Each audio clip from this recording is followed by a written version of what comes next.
Hello friends, welcome to our YouTube channel civil अड्डा।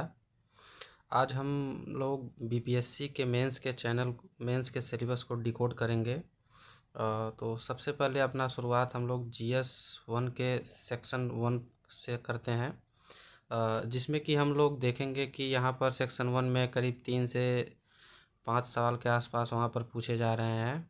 और नए सिलेबस के हिसाब से अगर हम बात करें तो 3 से 4 क्वेश्चन जो है शॉर्ट्स में होते हैं और 2 क्वेश्चन जो होते हैं वो लॉन्ग आंसर टाइप होते हैं जो 38 मार्क्स के होते हैं। तो सबसे पहले जो मॉडर्न हिस्ट्री में हम लोग बात करेंगे सिलेबस के अनुसार। वैसे देखा जाए तो बीपीएससी का जो ऑफिशियल सिलेबस है उसके अनुसार तो बहुत ही कम शब्दों में सिलेबस को बताया गया है, बट फिर भी हम लोग यहाँ पर देखने का कोशिश करेंगे किस तरीके से सिलेबस को कई भागों में तोड़ा गया है और कैसे हम चीज़ों को समझ सकते हैं। तो एग्ज़ाम के पॉइंट ऑफ व्यू से मैंने चीज़ों को दिखाने का प्रयास किया है। आशा है कि आप लोगों को पसंद आएगा। तो सबसे पहला शुरुआत जो होगा हमारा वो होगा कि Gandhi's view on caste and politics.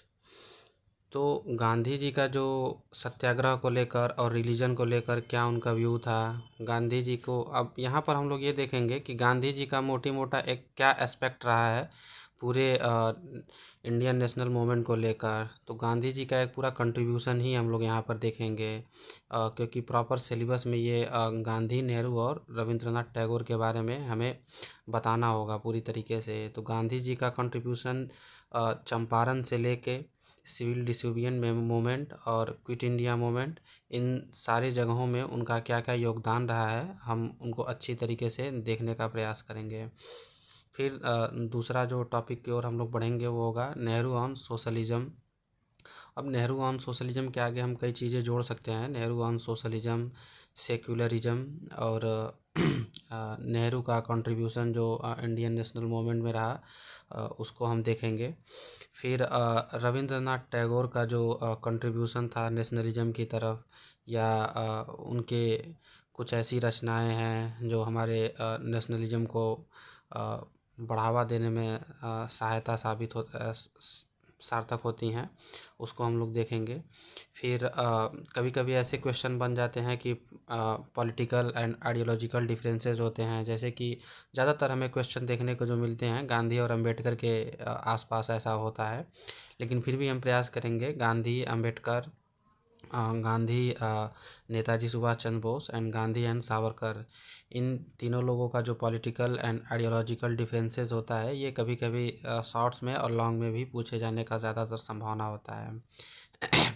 फिर जैसा कि हम पहले ही बात कर चुके हैं कि civil disobedience movement and Gandhi ji, तो गांधी जी का क्या क्या योगदान रहा है सिविल डिसोबिडियंस में मूवमेंट को शुरुआत करने में, क्विट इंडिया मूवमेंट को आगे बढ़ाने में कैसे हम लोग उनको देखेंगे, क्या क्या चीज़ें हुई हैं, और इंडिविजुअल सत्याग्रह का बिहार पर स्पेशली क्या प्रभाव रहा है, उन सब चीज़ों को हम लोग आगे देखेंगे अभी।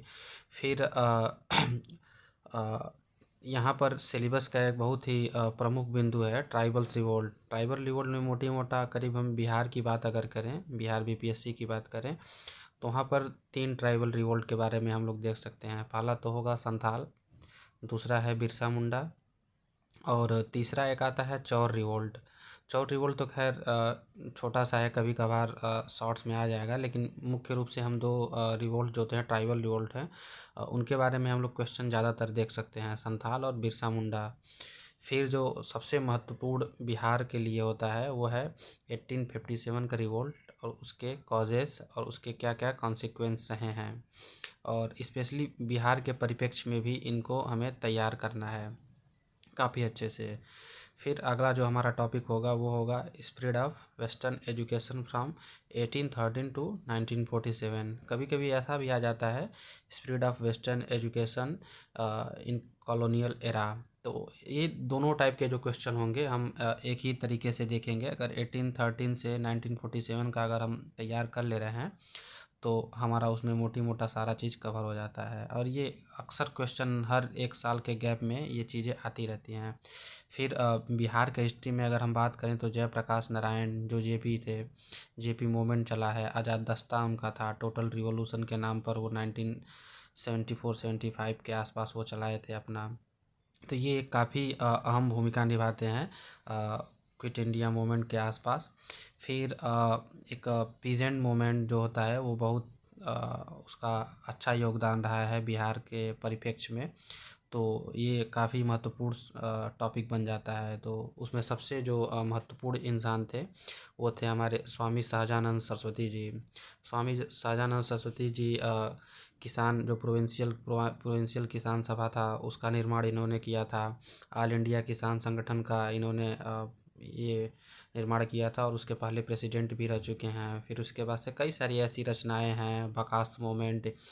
तो इनका एक पीजेंट मूवमेंट एज अ किसान लीडर काफ़ी अच्छा योगदान रहा है इनका। फिर हम अगला जो अपना देखेंगे टॉपिक वो होगा कि बिहार कंट्रीब्यूशन इन इंडिविजुअल सत्याग्रह। बिहार के लोग कैसे इंडिविजुअल सत्याग्रह में भाग लेते हैं, जैसे श्री कृष्ण सिंह थे, अनुग्रह नारायण सिन्हा वगैरह थे। ये लोग किस तरीके से चीज़ों को आगे बढ़ाते हैं, जो विनोबा भावे द्वारा एक इनिशिएटिव लिया गया था गांधी जी के आदेश पर। फिर चंपारण सत्याग्रह के बारे में हम लोग पहले ही बात कर चुके हैं। चंपारण सत्याग्रह देखा जाए तो बिहार के इतिहास में एक बहुत ही मुख्य भूमिका निभाता है। ऐसा बताया जाता है या आप सभी लोग हम लोग जानते हैं कि चंपारण सत्याग्रह से ही गांधी जी का एक नेशनल पॉलिटिक्स में एक उभार हुआ था। वहीं से वो एक बहुत बड़े नेता के रूप में सामने आए थे। तो वहीं से उनका जो पॉलिटिकल कैरियर है एक तरीके से देखा जाए तो वो शुरुआत होता है। तो इस वजह से चंपारण सत्याग्रह जो है हमारे बिहार स्पेशल के लिए या बीपीएससी के लिए एक बहुत ही महत्वपूर्ण सब्जेक्ट हो जाता है। फिर आगे कुछ ऐसे मिसलेनियस पॉइंट होंगे जिन्हें हम शॉर्ट्स नोट्स के आधार पर देख सकते हैं, जैसे सोशलिस्ट थिंकर लोहिया जेपी जी, सुभाष चंद्र बोस और आईएनए का संगठन कैसे कैसे हुआ। फिर हम वीडियो के सबसे शुरुआती दौर में ही बता चुके हैं कि स्पेशल फोकस करना है गांधी, नेहरू और रविंद्रनाथ टैगोर पर। इससे हमें हर साल किन्हीं न किन्हीं एक लोगों पर 38 मार्क्स का एक सवाल आ जाता है। तो इन तीनों लोगों को हमें बहुत ही अच्छे तरीके से कवर करना है। फिर कुछ बात करें अगर पेंटिंग और आर्ट्स एंड कल्चर के बारे में, तो मोटी मोटा दो चार है। एंशियंट इंडिया का अगर बात किया जाए तो वहाँ पर मौर्यन आर्ट है। मौर्यन आर्ट में भी हम चीज़ों को डिवाइड करेंगे, जो कोर्ट आर्ट होता है, फिर उसके बाद से पैलेस आर्ट होता है। उन सारी चीज़ों को हम विशेष रूप से देखेंगे। फिर उसके बाद से मिडिवल इंडिया में अगर आप आते हैं तो वहाँ पर पाला आर्ट आ जाएगा। पाला पाला पीरियड का जो पाला आर्ट है बुद्धिज़्म से रिलेटेड है, वो हम देखेंगे। फिर आता है एक पटना कलाम पेंटिंग। पटना कलाम पेंटिंग बेसिकली वो इंडियन, मुग़ल और ब्रिटिश स्टाइल का तीनों का मिश्रण होता है, उसे हम पटना कलाम पेंटिंग बोलते हैं। और दलित मूवमेंट लास्ट में हम देखेंगे। दलित मूवमेंट कुछ है, उनका एक शॉर्ट नोट्स हम लोग तैयार करेंगे और फिर उस हिसाब से हम लोग चीज़ों को आगे बढ़ाएंगे। तो लास्ट का ये जो तीन, पटना कलाम पेंटिंग, मौर्यन आर्ट एंड पाला आर्ट है, इन तीनों में से अगर आप तीनों तैयार कर लेते हैं तो हर साल इन तीनों में से 2 क्वेश्चन या 1 क्वेश्चन 110% आपके एग्ज़ाम में देखने को मिल सकते हैं। तो मित्रों, ये रहा GS1 का पार्ट 1, सेक्शन 1 जो होता है उसका एक डिकोडेड फॉर्म है। मुझे आशा है कि आप लोगों को इससे काफ़ी मदद मिली होगी। जैसे कि सब्जेक्ट को तोड़ के अगर आप देखते हैं तो वो ज़्यादा प्रभावशाली होता है, क्योंकि बीपीएससी के सिलेबस में अगर देखा जाए तो चीज़ें पूरी तरीके से स्पष्ट रूप से नहीं दी गई हैं। तो मेरा प्रयास यही रहा है कि मैं अपने अनुभव को आप लोगों के साथ साझा करूं और जितना हमसे हो पाए आप लोगों का मदद करते जाऊं। और मेरा इस प्रयास में अभी पहला वीडियो है, तो आप लोगों से यही दरख्वास्त है, आप लोगों से रिक्वेस्ट है कि आप लोग ज़्यादा से ज़्यादा इस वीडियो को देखें, शेयर करें और लाइक करें, और पसंद आए तो हमारे चैनल को सब्सक्राइब करें। धन्यवाद।